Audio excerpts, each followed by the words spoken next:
coming back at you. It's been a long week, very exhausting week. Hope everybody has had a really good week. Um,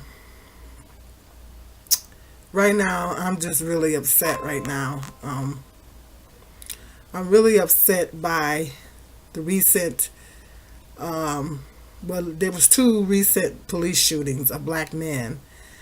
Um, Now, the one that happened in Carolina, I'm not really. I want to get all the facts straight before I really. Um, they just showed the video today. At first, they said he had a book. Then they said he had a gun.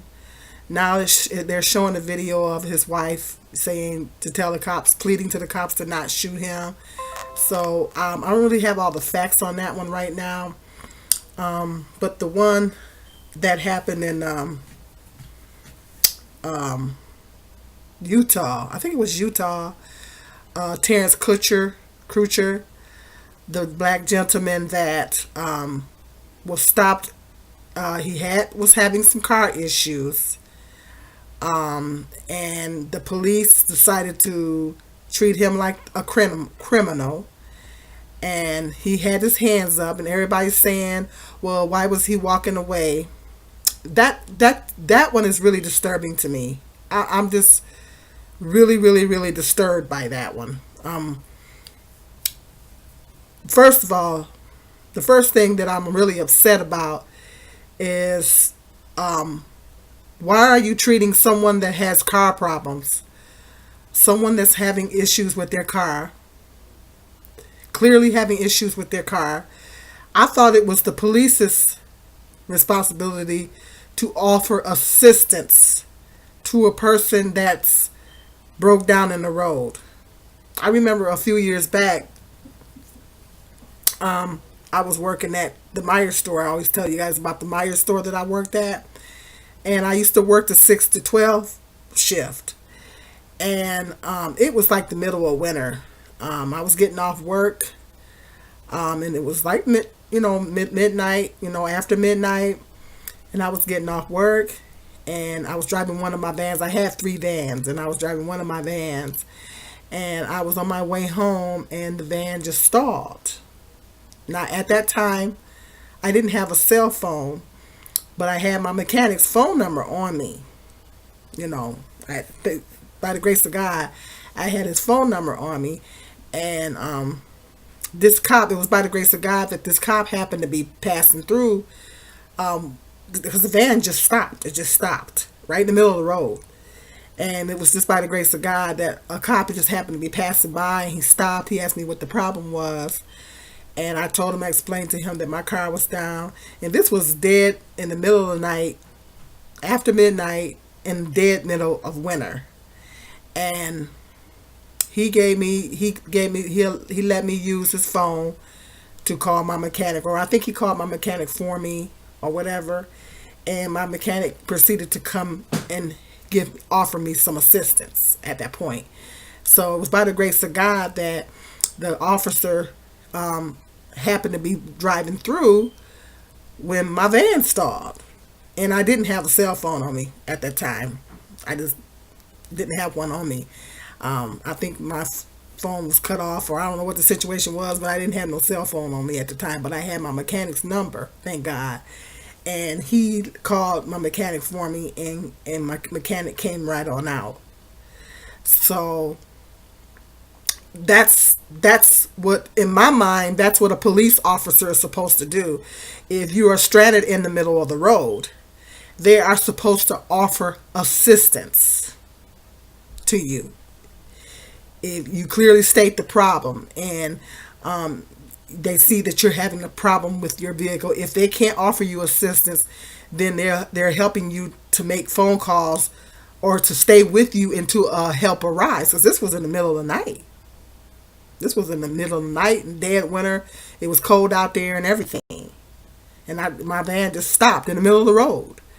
And the officer was very nice, and he allowed me to use the phone, and everything so I can call my mechanic. And that's what a police officer is supposed to do. When you're broke down in the middle of the road, they are supposed to offer assistance, not treat you like you are a common criminal. The thing that really disturbs me about this situation, the thing that I'm really disturbed about, is the fact that this man was broke down in the middle of the road, and the cops automatically assumed that because he was a black man, he was up to no good. And they treated him like a criminal. And that's what really disturbed me, as the fact that they treated this man like he was a criminal. They got 4 or 5 police officers out there talking about he's got his hands up in the air. The video clearly shows that he has his hands up in the air. The only thing people keep saying was, why was he walking away? Well, maybe he shouldn't have walked away. Maybe he should have stood there. But I don't know. I have a feeling that they still would have shot him. Because the guy from the helicopter that took the video from the helicopter said, oh, this looks like a bad guy. This looks like a bad dude. That's the comedy man. This looks like a bad dude. And this brother had a twin sister, and she was just distraught. And my heart just goes out to his family. May God be with his family, and my heart just goes out to his family. And I'm just really disturbed by that. You got a man that's broke down, a black man that's broke down in the middle of the road that needs assistance. It is a police officer's job to offer assistance. Instead of the police officers offering this man some assistance, they treat him like he's a common criminal. They automatically assume that he's on drugs. They automatically assume that he's a bad dude. And I mean, the video clearly shows that he had his hands straight up. And they say he was walking away, and I'm not exactly clear as to why he was walking away, but the man had his hands straight up. And then the female officer that shot him says she felt like her life was in danger. Well, this is what I don't understand. How do you feel like your life is in danger when you got like 3 or 4 other cops around you? All y'all got tasers and guns, and this man is unarmed with his hands up in the air. I don't understand how you can think that that's the threat. When you got 3 or 4 officers around you, all y'all is armed, all y'all got guns, all y'all got tasers. This man is unarmed. He's got his hands up. How could you possibly think that he was a threat to you? Why? Simply because of the fact that he was a black man? And he was a quite large black man.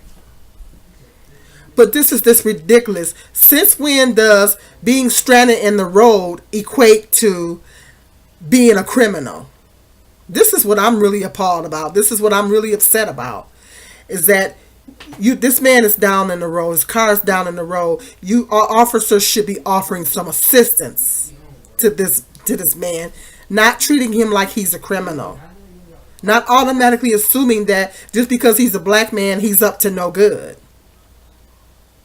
Because contrary to what a lot of white people might believe, all black people are not criminals. We're not all criminals. Most of us, a lot of us are actually law-abiding citizens. I know that, knock on some wood, but I've never been in jail. I've never been arrested for anything. I'm a law-abiding citizen. Okay? Everybody in my family, they're law-abiding citizens. I have a brother. My brother's never been to jail. My cousin's never been to jail. I got people in my family that's never been to jail. Okay?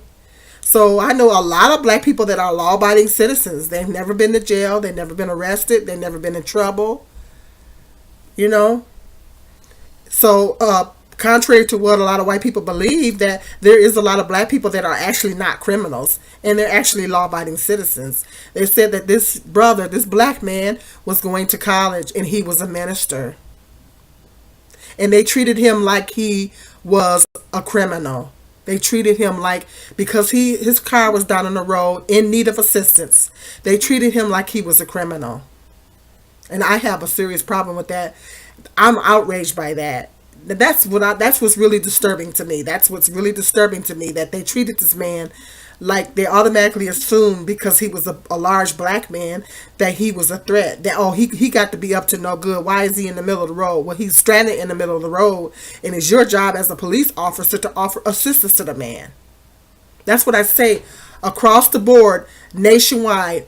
The police departments across the country, nationwide, needs to start offering a sensitivity training to their police officers, and they need to train these police officers to not be biased. Don't automatically assume just because someone is black, they have guns, they're armed, they're going to shoot you, they're going to kill you, or whatever. Now, I get it that there were black people there was a couple of black people or whatever that killed some police officers. I get that. Okay, but this stuff has been happening long before that took place. Let's get real here. This stuff has been taking place. Police been shooting black men, and now they're killing black children and black women. They've been doing this for long before that even happened. And my thought was, I said, well, they want some more. Do they want some more cops to get killed? I mean, I don't understand why they keep doing this stuff. And at the end of the day, we have to pray for the kingdom. I mean, we have to pray for the kingdom because we are in our last days in this system, and, Satan's time is getting short. He's turning up the heat, and I get all that. But, ultimately, at the end of the day, we all have to pray for the kingdom. But, I'm just really completely outraged. It's like, what kind of training is these officers getting? What kind of training are they giving these officers to where you automatically assume this because you see a black man and he's a large black man that he's automatically a threat? This man was stranded in the middle of the road in need of some assistance.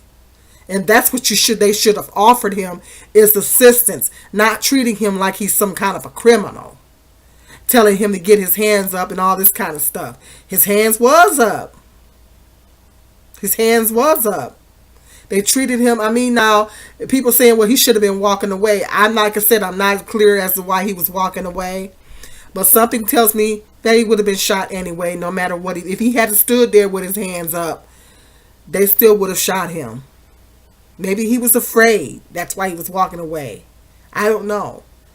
But nevertheless, he didn't deserve to die. He didn't deserve to get killed, and he didn't deserve to die because he was stranded in the middle of the road and in need of assistance. Just like I said, when I got stranded in the middle of the road in the middle of the night in the dead of winter, the cop happened to be passing through. He stopped and he offered me some assistance. That's what a police officer is supposed to do. When they see you stranded in the road, they is supposed to offer assistance. They is not supposed to treat you like you're some criminal. Just automatically assume because you're black that you're up to no good. Not all black people commit crimes. See, and it's like I said in my other video, check my video out where I'm saying that black people are guilty until proven innocent. We're guilty until proven innocent. In the court of law, it's supposed to be you're innocent until proven guilty. But when you're black, you're guilty until proven innocent. You're guilty until proven innocent. When you're black, it's the other way around. And that is just ridiculous. I just have to pray to Jehovah God to help me to not be angry, because I'm getting so tired of hearing about all these police shootings. Now, the one that happened in North Carolina, I think it was, I don't have all the facts on that. I'm not exactly clear. They say that the man had a book. Then they say he had a gun. Now they just showed a video of his wife pleading to the police to not shoot him. So I don't have all the facts on that, but I'm appalled by that one too. I am getting so sick and tired of the police officers is shooting first and asking questions later when it comes to black people. I'm getting tired of them racially profiling us, and I'm just outraged. I'm outraged and I'm angry about it. I have to pray to Jehovah God to help me to not be angry, but I am very, very angry. I'm very angry. I'm so sick and tired of this happening. I'm tired of it, And now they're down there writing and stuff like that. Now, like I said on my other video, that's not the answer. It's really not the answer. His family, they're gonna take, I'm sure that his sister, Terrence's sister, is going to take the proper proceedings to, you know, get this. I think she should sue, and I'm sure she's gonna sue. And the woman already done turned herself in, and everything, and so we'll see how that goes. I don't think that she's really gonna get much time, but we'll see how that plays out. Let me know in the comment section what you guys think about this. I don't know about you guys, but I'm outraged. I'm so sick and tired of this. This man, was stranded in the middle of the road. He should have been offered some assistance, but instead of them offering him assistance, they treat him like he's a common criminal, automatically assuming. And then the guy in the helicopter gonna have the nerve to say, "Oh, he looked like a bad dude." They should lock him up just for saying that. But that's too much like right. So let me know in the comment section what you guys think. I don't know about how you feel, but I'm outraged. I'm outraged. I gotta pray about it. I'm very outraged. I'm very upset. Let me know what you think. Let's talk about this. This is Sweet June 2010. God bless.